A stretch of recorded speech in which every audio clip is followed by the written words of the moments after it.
as they start joining. So go for it. Excellent.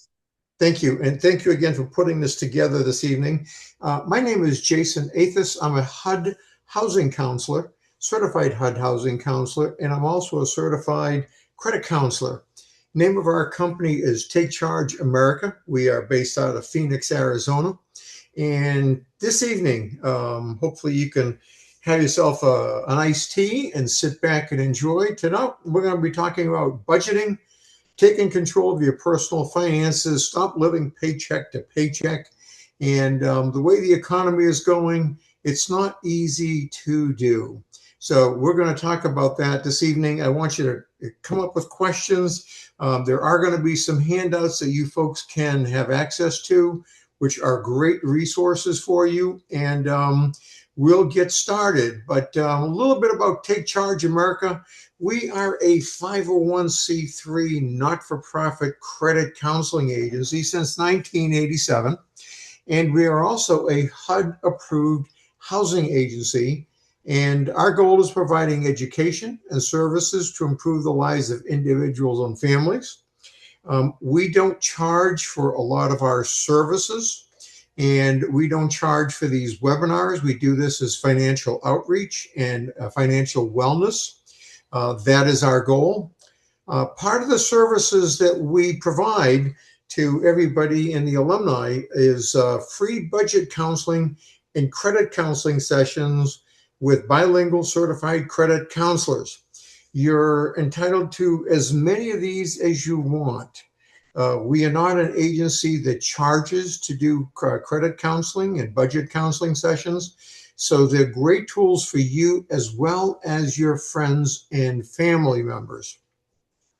We also, since we're a HUD agency, do home buyer counseling, first-time home buyers education, rental and eviction counseling with HUD certified bilingual counselors. So if you might be at the stage where you think you might want to be buying a home, we get some great programs. And I got a great slide, which will be towards the latter part of the of this presentation. We have loan qualification assistance. A lot of folks want to buy a home. They don't know if they're qualified and so forth. And as a HUD agency, we offer a free service to walk you through and figure out where you are financially, what you can afford, what your credit is, and if we need to help you for 6 months or 12 months to get you to a certain stage. It's a free program because we got HUD funding to do as much of this outreach for all California residents. Well, I'll have that slide coming up at the end. But let's get started with the show tonight. And whenever I say the word budget, it can mean a spending plan. So don't be confused by the two.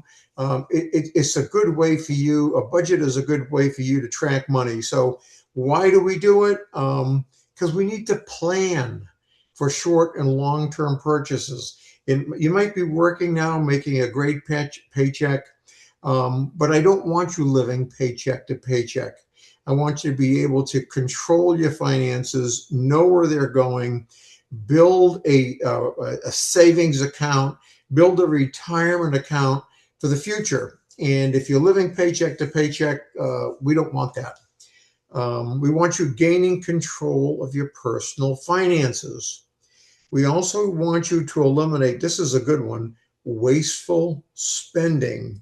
And I want you to realize a savings account. And if any of us have gone through a couple of years back with COVID and what happened with people losing their employment, might have been a husband and wife or someone and a spouse, and all of a sudden you lost income. Oh my goodness, how are you going to pay rent? How are you going to make the car payment? So these are the things we want to work on. We want you to reduce debt and improving credit. So I'm a credit counselor. I don't like debt. I don't like people getting into debt. So any advice I can give to help people to reduce their debt and improve their credit at the same time is huge. Remember, financial stress contributes to high blood pressure, depression, insomnia. I mean, look at all those signs right there. Some of us have probably gone through it. Some of us may be going through it. and some of us might need some help. So let's see if we can help you tonight and just give you some great ideas. So if it's such a great idea, why don't people budget? Well, it's too much trouble. I'm busy at work and I got to get home and I got to do this and I got to do that. And I got everything in my head, which I hate that answer, because when people tell me they get everything in their head, I say to them, well, today's the 15th of the month. How much money did you spend on June 1st of this year? And they start scratching their head and they're wondering and this and that, because it's almost impossible to remember what you spent yesterday, let alone what you're spending over a 30-day period. A lot of people don't budget because it's perceived as a setting of limits on spending. Hey, Jason, you can't tell me what I can spend my money on. I work very hard and I'm going to spend it on whatever I want, whenever I want. Great. You can still have a budget, okay? And it's not a limit on your spending, but it's basically controlling where the spending is going. Maybe you don't have any financial goals. Maybe you want to buy a house, but you don't know when you're going to buy a house. You want to buy a new car, but you're not sure because you don't know when you're going to have enough money. Maybe the reason people don't budget is because they didn't get taught this in school. They picked up a degree, they picked up some schooling on certain things, but they never did home economics. They never did budgeting. They didn't learn how to cook. So it's amazing how people can go through life and then not realize certain things. So one of the things we need to talk about is needs versus wants. And remember, a need is something that is needed to survive: food, shelter, water, okay? A want is something someone desires but would be able to live without. Too many wants make living paycheck to paycheck even more difficult. For example, I need a phone.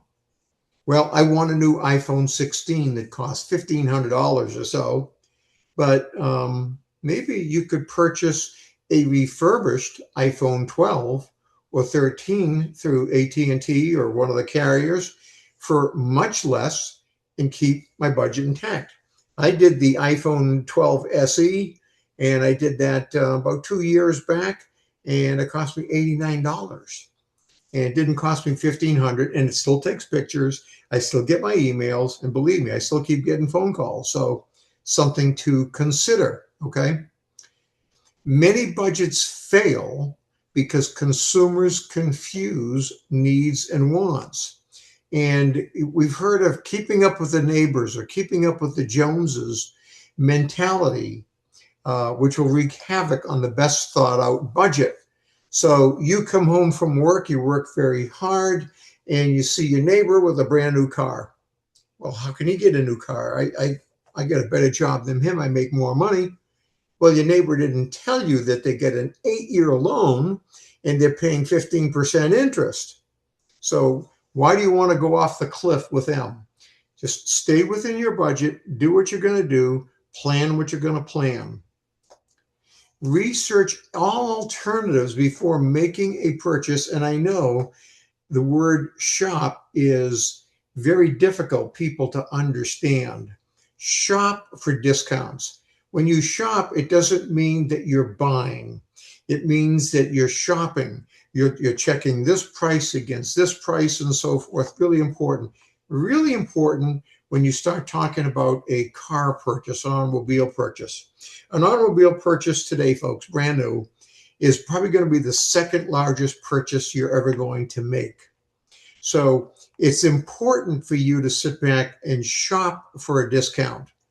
If you're looking for one particular model, maybe you shop it against 3 different dealers. Just think if you could save $2,500 between the 3 dealers.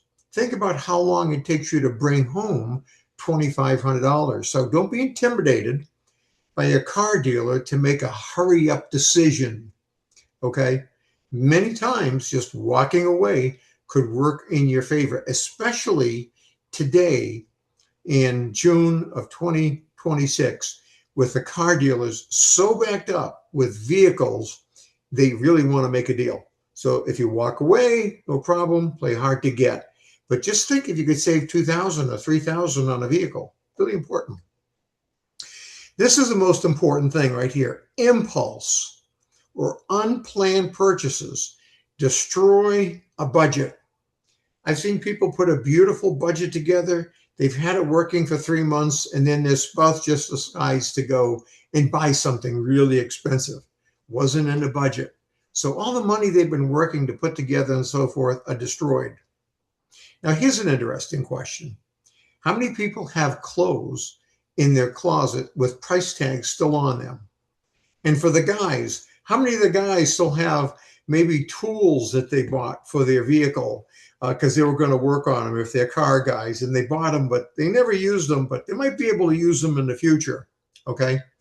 Items you purchased and never used. Well, just think if you bought them and you paid, you put them on a credit card and you're paying interest, just think of how much they're really costing you. So this impulse, this unplanned purchase will really destroy a budget, okay? So what do you need to do first?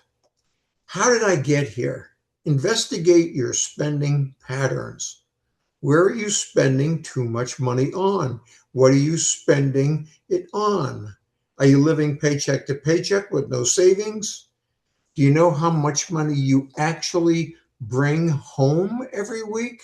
Forget about the gross.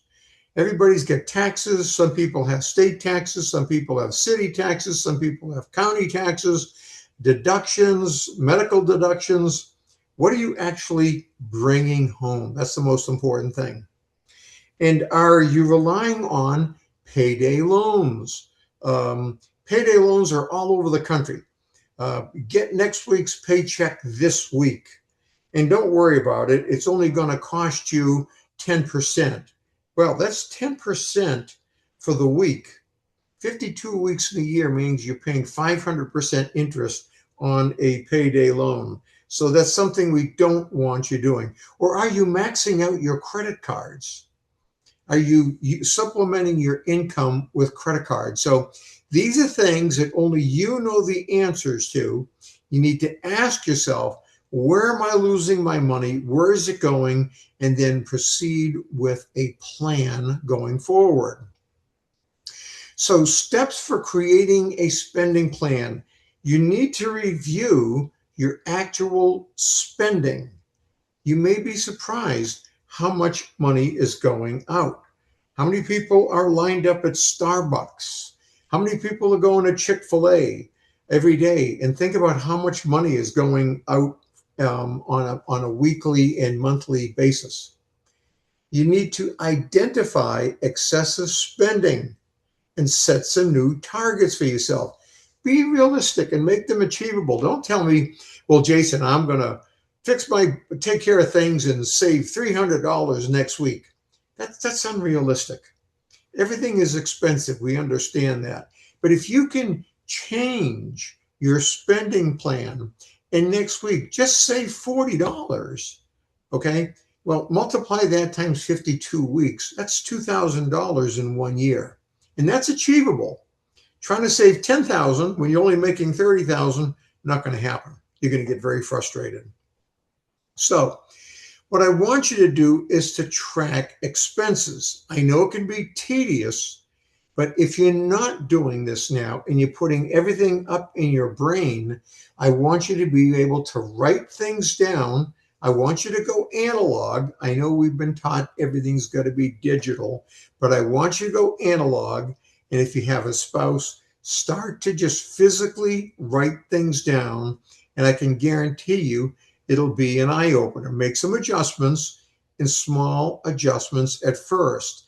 Now, to help you with this spending plan, what we're going to do is we're going to track our expenses. So if you get a digital checking statement, go through and actually make a list of all your expenses, maybe your rent, maybe your electric, maybe your water bill, things like that, car payments. Try not to use cash because a lot of people run to the ATM to grab money to go to lunch, or they grab money to go out to eat and do things. And it's difficult to track. And unless we're just going to give you a cash weekly allowance of $75 or $100 a week, and that's all you can spend, I don't want you running to the ATMs are going to really kill you with withdrawals. Fixed expenses don't change from month to month, so it's much easier for you to plan. Flexible expenses change from month to month. And I use this example. Florida Power and Light has a program called budget billing. I'm sure California Power has the same thing, where they take a look at your bill for the past 12 months. They take it up, they take the total amount and divide by 12, and they make that a fixed amount every month. Well, that's great, because in the wintertime, your electric bill might only be $100 or $150 a month. But in the summertime with the AC cranking, it could be $400 a month, okay? So just think, if you can convert this flexible expense to a fixed expense, it's a lot easier for you to calculate that on a budget. Now, we're also going to use a handout, which you folks have access to. It is called the Daily Weekly Tracker Form, okay? And let me just scroll through this real quick. This is the form that I gave, and Aaron has on the system there, so you can download this for yourself. This is a weekly expense tracker form. Remember what I said, analog? This is analog at its best. What I want you to do, this is 1 week of spending, Monday, Tuesday, right through Sunday, and special expenses. What I'd like you to do is to make 4 copies of this form. Get yourself a little pencil, give one to your spouse, and say, look, on Monday, we really want to grab a handle on our spending. So on Monday morning, when you swing into the Starbucks and you get yourself a coffee and you get yourself a little pastry and you spend $5 or $6 or $7, you're going to write down coffee, Starbucks, $7. And don't forget the $1 that you're going to throw in a tip jar. So let's say that's $8. Don't turn around and say to me, well, you know, Jason, that's not really important. That's not a lot of money. Well, one thing about coffee and donuts is they're a habit. So 1, 2, 3, 4, 5, 6, 7 days, 8 times 7 is $56 a week at Starbucks. Times how many weeks in a year? 52 weeks. There we go. We have close to $2,700, $2,800 at Starbucks. Okay, think about that over your total income. So we're also going to write down, if you go shopping at the grocery store on Monday and you spent $30, you put gas in the car, you can put down gas, write down $20. If the electric bill came in at home, you're going to write that down. Then on Tuesday, same thing, Starbucks. But you went to a Walmart and got a bunch of stuff for the house, write it down. And rent payment was due, or the mortgage payment is due, write it down. And on Wednesday, Starbucks again. Car insurance, home insurance, maybe something for kids' school. I don't know. Thursday, Starbucks, lunch out, dinner out, anything that's here that you're going to put down. You get the drift. Every day you're going to write things down. And the reason being is that because if you do 4 copies of this, you are now going to be able to see every dollar that you spent for 1 month. Okay? You're going to have a grocery store here, grocery store here, grocery store here, and so forth. But you're going to add all those up. And what's your special expenses? Oh, I got invited to a birthday party and I had to bring a gift and it cost me $30, or there was a graduation and I $50 in a card for a gift. Whatever. I'm not telling you what to do. All this is to do is to help you track your spending. Because if you think you're going to remember it all, you're not going to, okay? So take the totals and add them to the monthly budget form from all 4 copies. So let's go to the next form. This is also available for you as a download to use. Now, this is a form we use at Take Charge America when people come in and we're trying to help them put a budget together. It is pretty extensive. Notice we have monthly income. If you're getting any alimony or child support or food stamps, any retirement, any Social Security money, this is all income. This is the good stuff. This is the plus money. Okay. But now, here we go. Mortgage, interest, mortgage payment, okay? Housing, rent, maybe renter's insurance, living, you live with your parents, yes or no, who knows? Housing utilities, electric, what's that amount? What's your gas amount? What's your oil amount? What are you paying for TV? Your internet. Where are you going to get all these from? From all 4 copies of these, because you will pay all of those bills at least once a month. So if you can capture them here, you can put them here. Vehicle, what's your loan? Lease payments, what's your auto insurance? How much did you spend on gas? Repairs and maintenance. Do you have to take the toll every day? Do you have parking bills every day? Like I said, this is a pretty extensive form. It's fantastic. Medical expenses, if you have children, your dependents, all of these numbers must be filled out. Here we go. Here's your living expense. This Starbucks, add it up. Here's your groceries, dry cleaning, grooming, nails, hair, nails done, work lunch, school fees, books, education, entertainment, going out to eat, dining, cigarettes. Don't forget the alcohol. Don't forget the gambling. Don't forget those lotto tickets, which are only $5, $5 a week, $10 a week. There we go. That adds up. And what money are you putting in savings?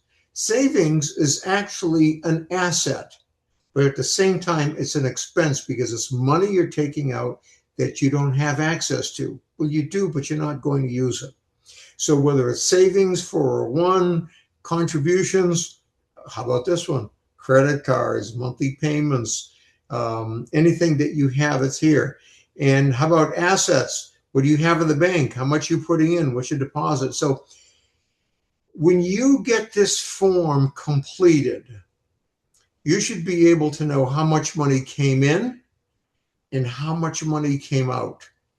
You can't tell me where you can spell save on money until you physically see it here. How much am I spending on groceries? How much am I spending on cigarettes, alcohol, gambling, going to Starbucks again? You can't show me where you can save money unless you can see where the money is going. And that's all this exercise is for, is to help you understand where the money is going. Okay? Now, review all your expenditures. Journalize them by putting them in that form. It provides insight as to where the funds are being expensed, identifies areas where unnecessary, remember we said the needs and the wants, expenses may be reduced, and then make small, gradual changes to your spending. Your goal might be, I want to increase more in my savings account. Your goal might be, I want to be able to pay more on my credit card. Everybody's got different goals.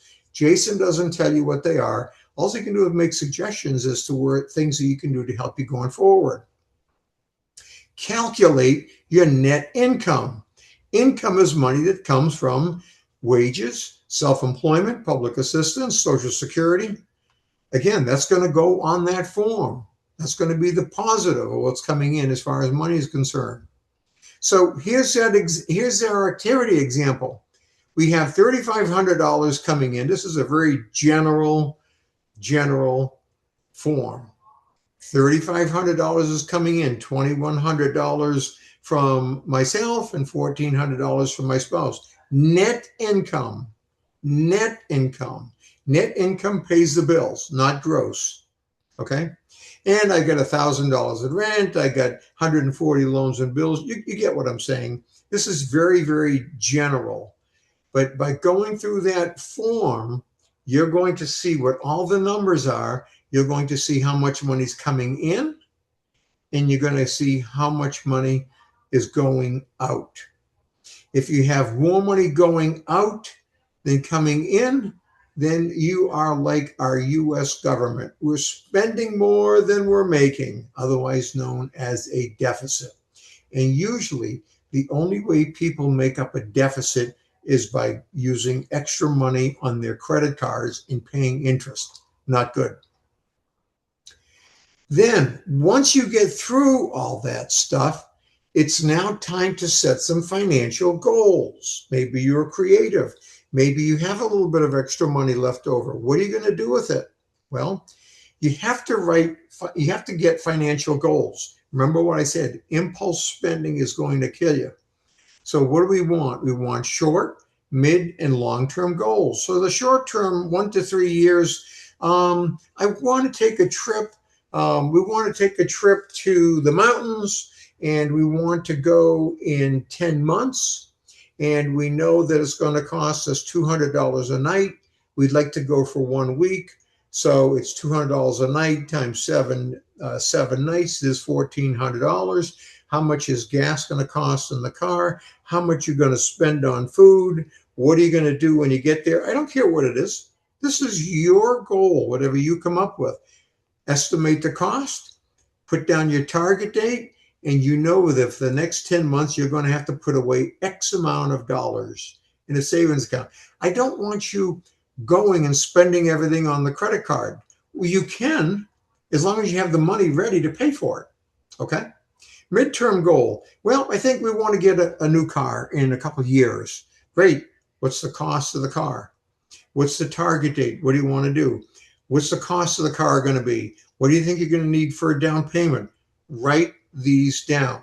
These can always change. But if you write them down, you're going to start putting money away for them, and you're going to plan for them. They won't be an impulse buy. Long term, maybe you're looking to buy that condo, maybe that house, and that might be you're going to do that. I'm thinking within the next 5 to 10 years, that's what I want to do. Great. How much is it going to cost you? What's the target date? How much money are you going to start putting away for a down payment and closing costs? You understand? So these are goals. They can always change. They can always be modified, but you need to write them down. Then modify your spending to achieve those goals. You know you're going to have to reduce your spending because you want to take that trip to the mountains. So how are you going to find that money? Well, here's an example. Maybe you don't go out to lunch as much at work. Maybe you go and buy some cold cuts and bring lunch to work for 3 or 4 days a week, and look how much that's going to spend you. You can look at your budget form, see how much you're spending. And what I want you to do is to withdraw a set amount of cash for you and your spouse each week. And I don't mean $200.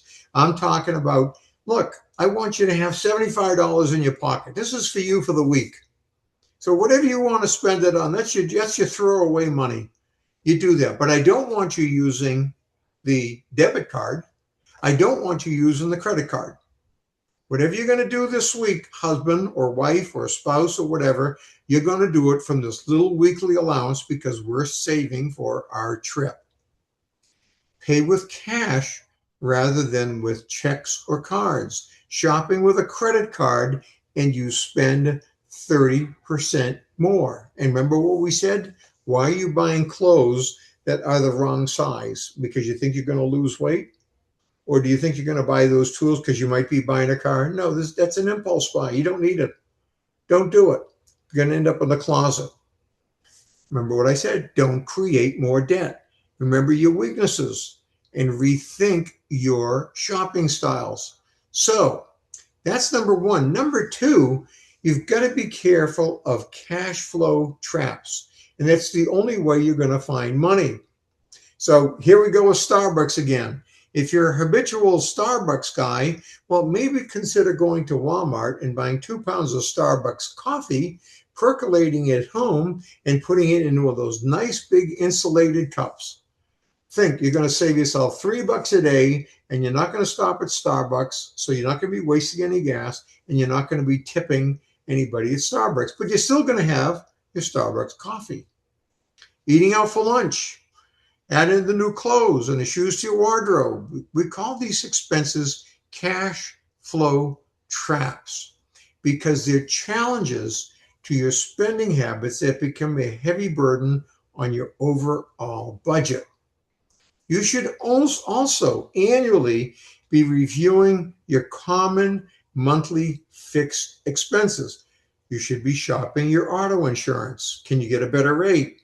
Your internet provider, cell phone carrier, TV provider. I've got DirecTV. And whenever they tell me there's going to be a price increase, I call them up. And the first thing I ask them for is cancellation department. And cancellation, you've been with us a long time. Yeah, I want to cancel. I can't afford it. Cancellation says, well, what seems to be the problem? I says, you guys keep raising these rates and I can't afford it. Well, how about if we knock off, and every time they do this, how about if we knock off $35 a month for the next 12 months? Can that help you? I'll take it. Well, this $360 with just one cat, with one person. Think if you can do that with your cell phone, things like that. Contact these companies and ask review and look for ways to reduce your costs. A lot of people don't do that. Maybe get that side hustle, get that second job. Maybe sell the clothes you have in the closet at a yard sale. Make paying off your debt a priority. Remember, debt is probably costing you 20, 22, 23, 25% a month on a credit card. Why do you want to be paying that? Okay. Savings is always a goal. Pay yourself first. Utilize direct deposit at work. Take advantage of any retirement plans, small amounts. If you're not putting money away for yourself, who's going to do it for you? They'll have nothing. 1,000 people were interviewed. 41% have only $1,000 for an emergency. 41% of the population. 25% of those use a credit card for that 1,000, and 27% had no emergency savings. That is scary the way times are today, especially where people lose jobs. Consider a savings account in internet banks. I don't know if you shopped them at all. Internet banks are great because they're not a brick and mortar building, and they offer a much higher yield with immediate access to your funds. It's not like you have to tie your money up for a year or 3 years or 5 years, and no fees for withdrawals. I love this website. It's called ratebrain.com. They will give you the rates of every internet bank across the country, and they will tell you the percentage that they're paying. And some right now are at 3.5%, which is pretty good considering a lot of the local brick and mortar banks are paying 0.5% for savings. And you have full access to it. So ratebrain.com is a good source for you to find out where you can take your money and put it and get as much yield as you can for your savings. I'd like you to have 3 to 5 months of expenses in savings. So what does that mean? That means once you get through with that sheet that I had you fill out and you tell me where your expenses are every month, I'd like you to have at least 3 to 5 months, because what happens if you lose your job? What happens if something comes across and you can't pay your bills anymore? It's very difficult. Increase your income. Tax credits may help to increase your income. Earned income tax credit, child tax credit. These are great things to talk to your accountant or the person that does your taxes every year. If you're getting a large refund on your tax return every year, you should reevaluate that, because that means that maybe your deductions aren't right. It's nice to get a large money back from the government, maybe $2,000 or $3,000 every April when you file for taxes, but the government's holding that money. You're not getting any interest. So just think if you could take that, change your deductions and get more money in your paycheck every week. So when you do your taxes, you don't owe them anything and they don't owe you anything. You had access to this money and you put it into that high yield account. Again, see a tax advisor for that, and just make sure that they're taking out the right amount. They're not taking out too much from you. We're always going to have emergency funds, demand side emergencies. unforeseen expenses, car breakdown, appliance dies, roof leak. Researchers found that 60% chance this could happen, and the media expense for these is around $2,000. I don't want that on a credit card. That's why I want that money in that savings account in case you need it. Car breaks down, you need a battery and some tires, it's $500. I don't want to see that on a credit card at 25%. I want to see be able to pay for it. And it won't affect your budget. And supply side, what happens if your spouse loses their job? What if they're on a commission-based job and things are tight and they're not selling? That's why, again, make sure you have money in a savings account for easy access to cover those expenses. So to wrap it up, tips to be successful. I find family involvement and communication is the best. If you're going to be the person telling everybody what you're trying to do a budget, get everybody involved. Teach your children how to spend responsibly by taking them shopping for groceries and giving them, saying, you've got $20, so you go buy your drinks and go buy your cookies and everything you want. And by the way, remember, we got a plan that we want on a goal that we want to go to the mountains in 10 months. So if you don't spend all your $20, you only spend 10, we can take that $10 and put it towards our goal. Kids love that. They get involved and they're going to want to be a part of it. So get everybody involved. Good budgeting starts with communication. Don't let your spouse spend all the money and you're the one trying to save. Get everybody together. Plan a family monthly meeting. Review your goals. Evaluate the plan. Post the results on the refrigerator door. Everybody hits the refrigerator at least 20 times a day. And when you can sit back, you know, when you used to go into these little towns and the Red Cross was getting money together for a fundraiser, they had a thermometer and they kept filling it and getting higher. Do the same thing on your refrigerator door. So you're really going to be excited about your goals and you're going to do everything you can to make it work because you can see it in front of you. Believe it or not, folks, coupon clippers can save $50 a week food shopping. There's a website called Checkout 51, Ibotta, coupons.com, and other cashbacks apps. So when you're going to do your food shopping, okay, take the app, take the coupons with you. And if you can do something at a store with buy one, get one, you can double and get a discount. And don't food shop on an empty stomach or shop without a planned purchase list and coupons because you're going to come home with stuff that you bought that wasn't planned. You're going to go out of your budget. So plan it and think about it going forward. Okay. That is everything on our budget. Now, this is a great program that we have for all California residents. It is a no-cost service. Anybody that's considering buying a home, you are welcome to contact us. We will do a credit and financial analysis to find out what's going on. We can help people that have been denied a loan. This is all through certified financial counselors. And basically, what are they going to help you do?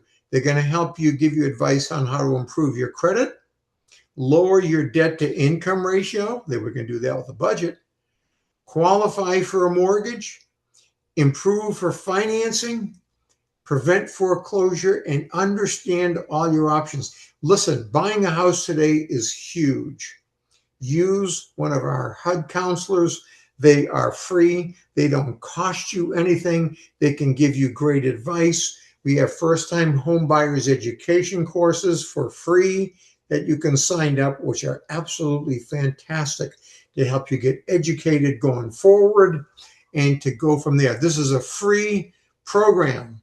I'm going to leave this slide up so you can take a picture of it if you want with this contact information and utilize this, folks. It's a free service. We're getting a government-funded grant to provide this education for free to all California residents. And it's only good till, I think, December of this year. So really take advantage of it. It is fantastic to do. So thank you for attending. If you need any credit counseling help, this is our phone number. And you can also go to your website with your alumni, because we do have a landing page there so you can see all of our services. But this is if you want any credit counseling help for you and your friend and family members, 866-260-6752. Housing help, 866-260-6751. If you would like to email me after this event, because you might have some questions, jathis@takechargeamerica.org. I appreciate you, Lemmy, getting into your computers tonight. I'm hoping it was a great course for you. It gave you some things to think about. Aaron, if you have any questions on the chat, I'll be more than glad to answer them for you. And any questions that people want